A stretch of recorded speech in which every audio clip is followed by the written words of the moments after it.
adults. Most of them are not spent as children. You only have about 17 years of being a child. But most people, and that was said in this book, most people go back to things that happened to them when they were children. We don't really dwell on stuff as an adult. We dwell on things that happened to us when we were 10 and 11, whether we got bullied at school, whether our parents went through some stuff, whether our parents were fighting, or, we seen something that we didn't see. Some parents, are orphans. I mean, some children are orphans. So the lifestyle choices that we have chosen as parents, like my sister said, has come from generational slavery. And we're stuck in this, and we haven't figured out how to. So it was a couple of things I read in this book called Children of the Most High God, and you all should get it because this book is phenomenal.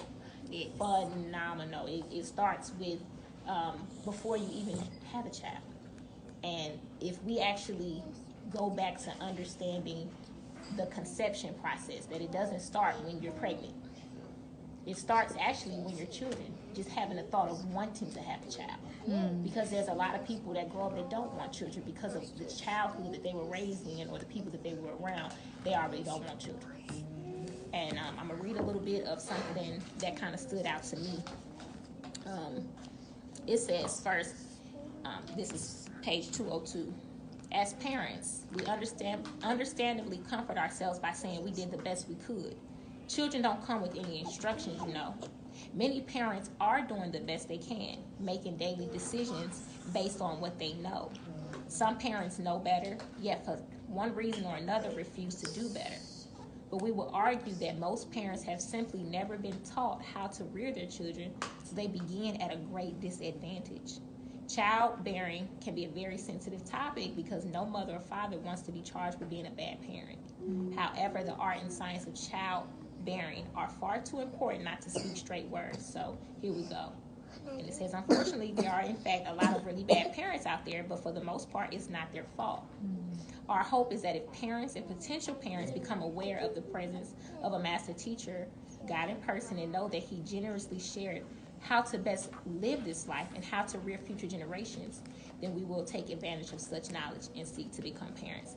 So I just wanted to speak briefly about balance, home balance.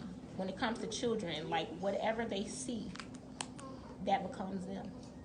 However you raise them, that becomes them. And a lot of parents are disappointed when their children are grown up because it's I wanted you to go this way. Why did you go that way?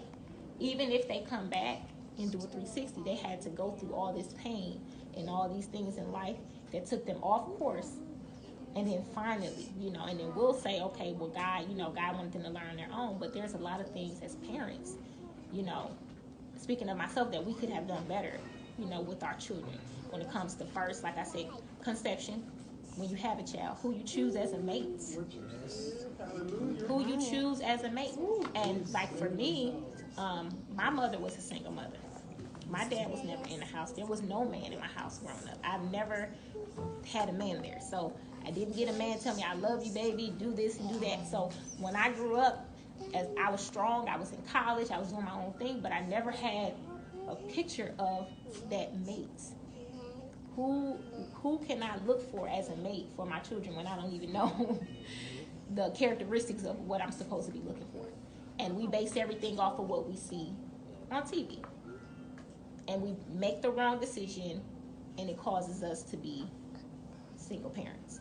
Or we may have made the right decision, but then something off course happens, whether the man cheats or the woman cheats, or something happens to where it knocks things off balance, and then you ended up having to be a single mother.